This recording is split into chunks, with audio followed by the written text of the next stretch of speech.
I know say many people go dey talk say wetin dey happen to Ned Nwoko news now don go viral because e don dey fear na certain news press everybody. They don carry the matter, they don interview am, make him talk wetin happen between him and Ogbeche. I believe all of una know Ogbeche. In case of una no know Ogbeche, Gabriel Ogbeche na the CEO, the founder of Rain Oil, and I know most of una know that Rain Oil company.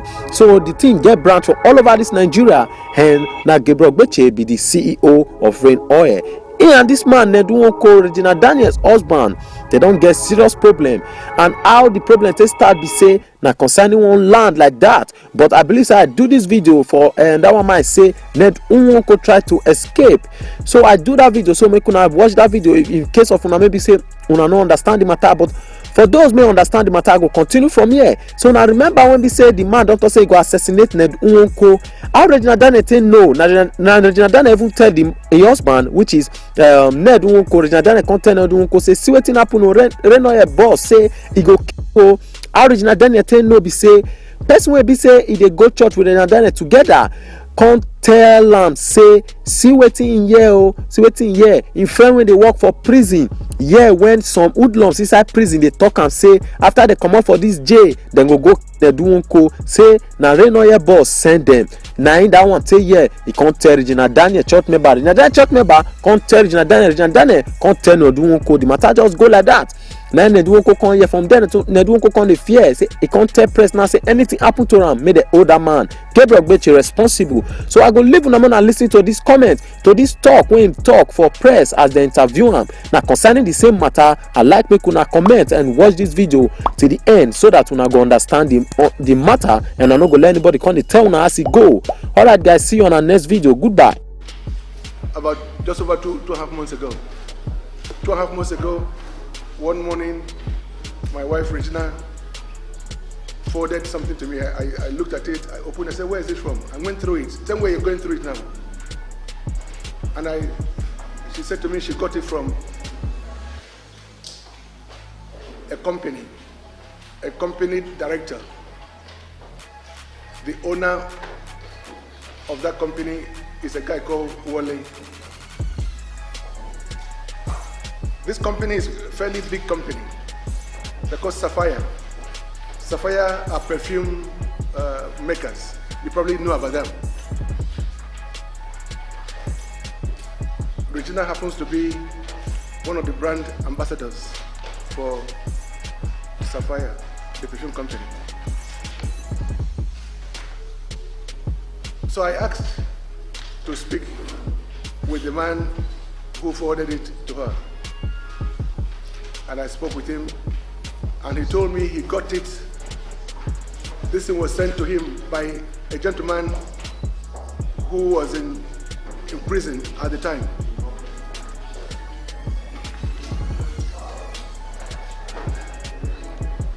Who was in prison at the time. And so it began to make sense. Of course, when I read it, I knew some of the characters mentioned in the message. But it's a very serious matter. I mean, when somebody's life is at stake, it is more important than anything else. So the first thing I did was to report to the CP, report to the IG, and report to the DSS. They took up the matter. They went to prison. They interviewed the two people who were conspiring to kill.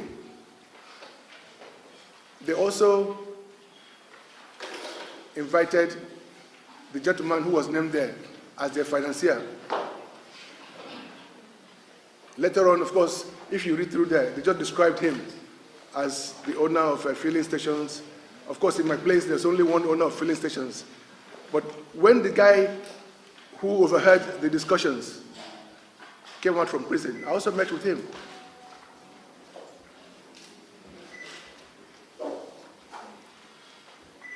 He gave further statements to the police and to DSS. But beyond that, he also began to express fear that those people were threatening him for leaking the information to kill me.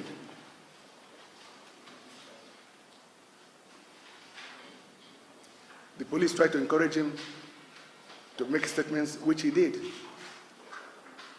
Outside this, he made further statements to DSS, to CP's office, and to the IG's office. Part of the statement he made also was that he was receiving threats for leaking this information. For me, I wouldn't have called this press conference, but for two reasons. One,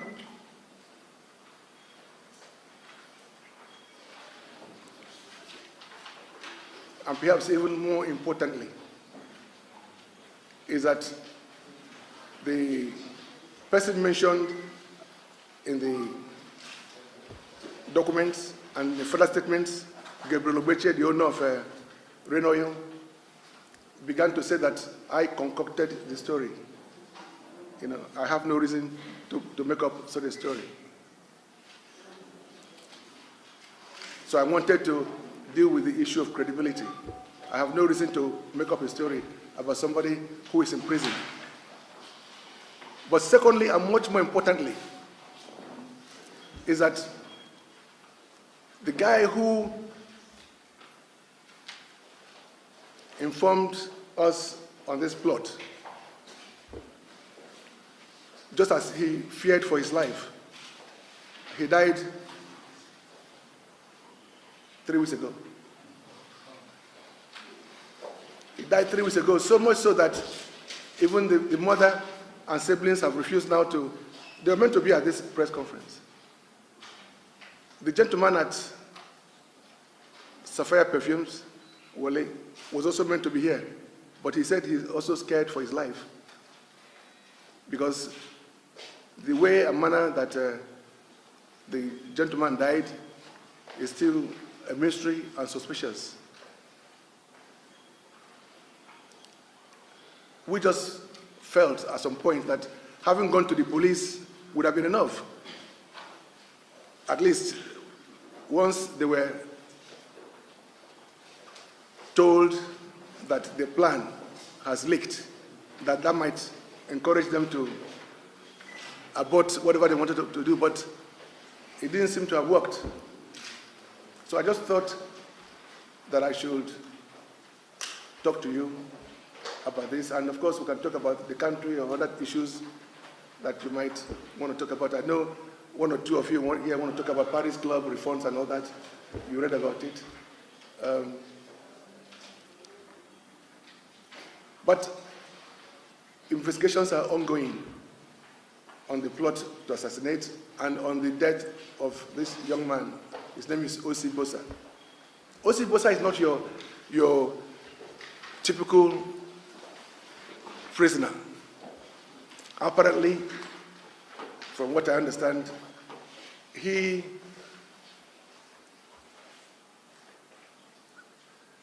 had some disagreements with just some domestic issue. And so he found himself with the police, and from the police to court. He was granted bail. He was granted bail, but he didn't have a surety to bail him. So he ended up in a Kuje prison. So whilst in prison, he overheard these discussions. He only spent 3 weeks in prison. The guys who were plotting to kill in prison, they are still in prison.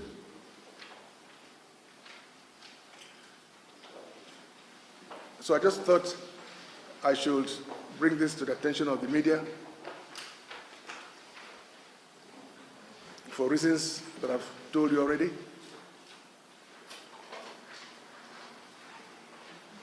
And so if you have any questions about this, I'm quite happy to take them. So once you indicate your hand, we'll pick you tell us your medium, your name and your medium, then we'll take your question. Thank you. So One of the characters, yes.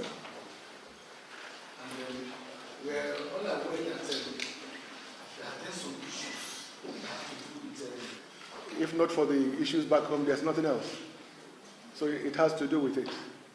But it doesn't, just because you have disagreements over one or two things, doesn't mean that you should plot to kill anybody. You don't kill anybody. You have no right to anybody's life. No, we're from the same village, but not from the same family. Thank you so much. We'll do more investigations about the land investors. We hope that in the next few weeks he will be formally installed. So that has been dealt with. The other issue about land is not really an issue, just a propaganda by them. They were trying to hide under instigating lies and hatred, talking about land. No, there was never any issue about land. Land was properly applied for and properly processed through the late king and his chiefs. All the chiefs are still alive today. Committees were set up, an MOU was signed with the town. We got the certificate of occupancy for the land, and we just did everything properly. So even those that have been supported by Gabriel Ogbeche, they wrote a petition to the IG on this same land issue. And the IG's report is also here. This is the second document, which shows that they just lied. They were just lied about everything. There were no issues about land. They just wanted to create crisis in the village. This report is self-explanatory. This is a report of the IG monitoring unit, based on their own petition. And the important thing about this report is that it has now recommended that they should be prosecuted for misleading and giving false information to the police. So please make that available to them as well. Okay. Let's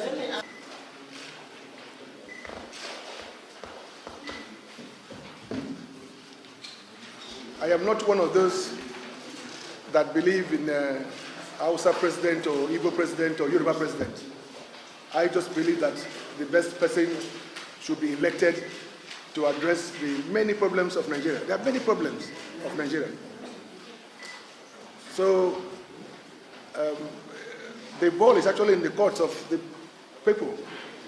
At the right time, you people must decide, are you going to continue with the status quo, the way things are done, or are you going to look for new brains, new ideas, new policy makers that could make a change in the economy of Nigeria? The problem of Nigeria is not really about tribes or religion or true federalism, or whether we have a president from Anambra State or from Adamawa State or from Lagos State. Those are not the issues. For me, I always talk about the problem of Nigeria coming down to the economy of Nigeria. The economy of Nigeria is really not an economy in the real sense of the word. If you look at the indices in other countries where people are gainfully employed, where there are opportunities for everybody, we don't have that in Nigeria. The economy of Nigeria is at a standstill. Just because people buy cars or buy aeroplane or build houses doesn't mean that the economy is improving. Graduates abroad, or even non-graduates, when they get employment, within 3 months of being employed, for instance, they have access to financing, access to credit. So a young graduate or a carpenter or a driver who has a 3-month salary should be able to have facility from the bank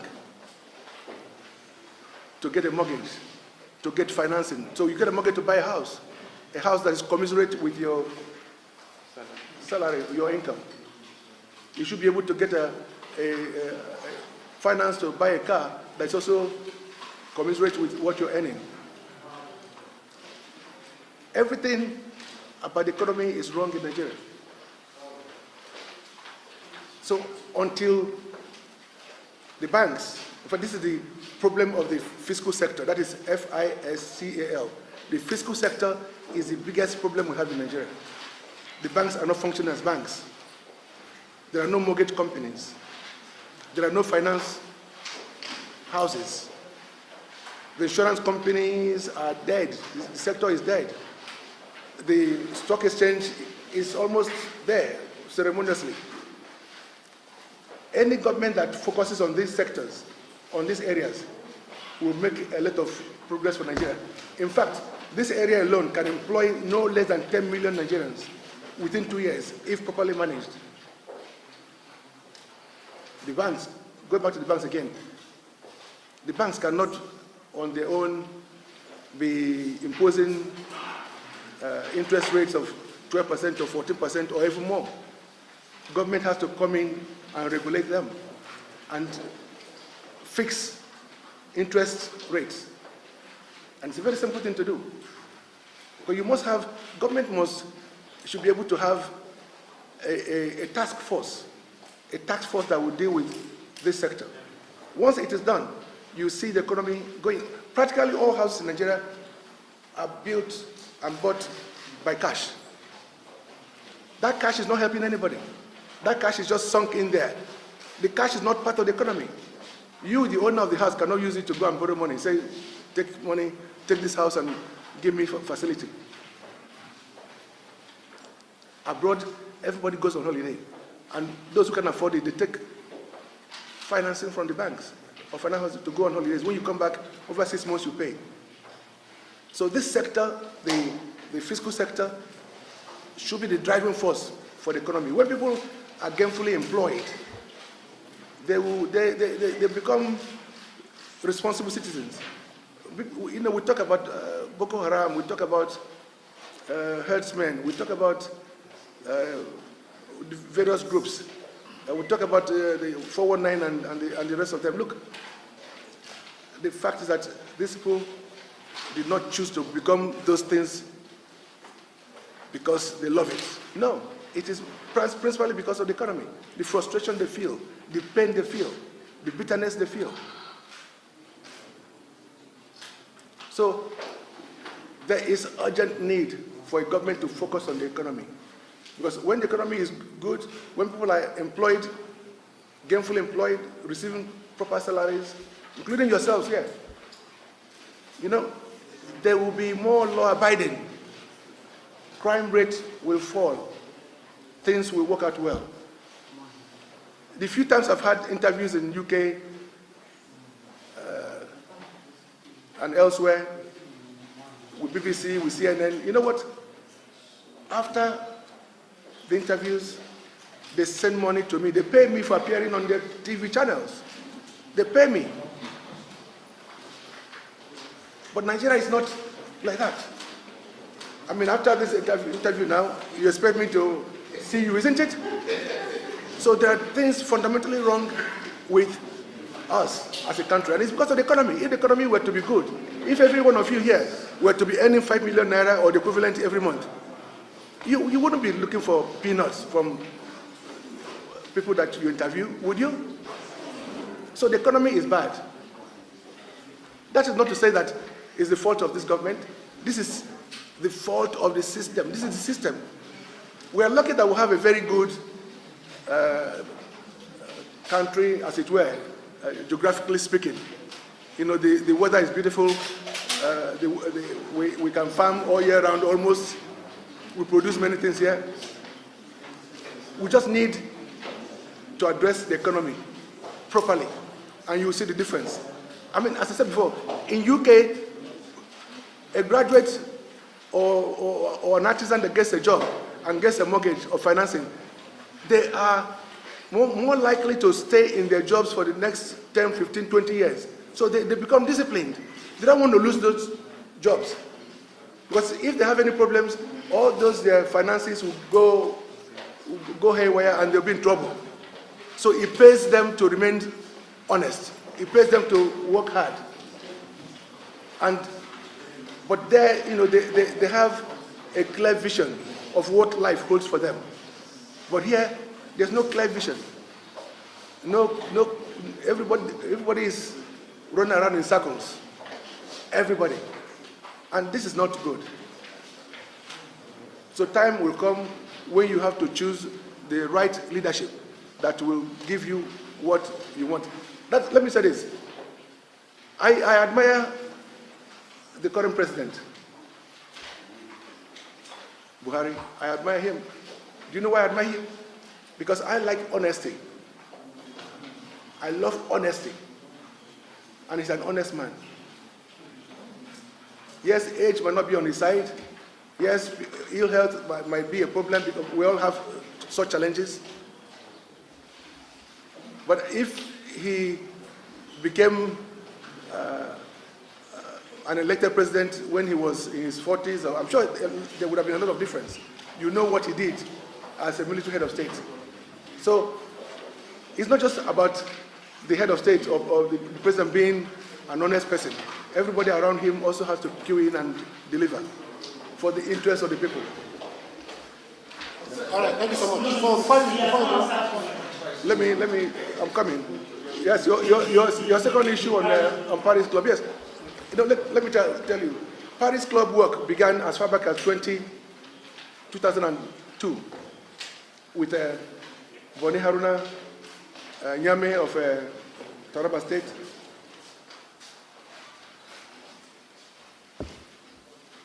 Governor Ture of Niger State, now late, Peter Obi of Anambra State, Elechi of Ebonyi State, or Hakim, I think, of Imo State. These were the governors that gave me this support. Because it began just from nowhere. In the House of Reps, there was a day I had a meeting with the president and others. We welcomed Wolfgang. Wolfgang was the World Bank president then. He came to Nigeria, and he from nowhere, he said Nigeria was owing $35 billion. That's what he said. Then within 2 weeks, we had a meeting with Atiku, then vice president. Atiku said no, that what Nigeria was owing was less than 25 billion. But I felt that they were both wrong. That was why I discussed and made further case for the president to review our foreign loans, all foreign loans.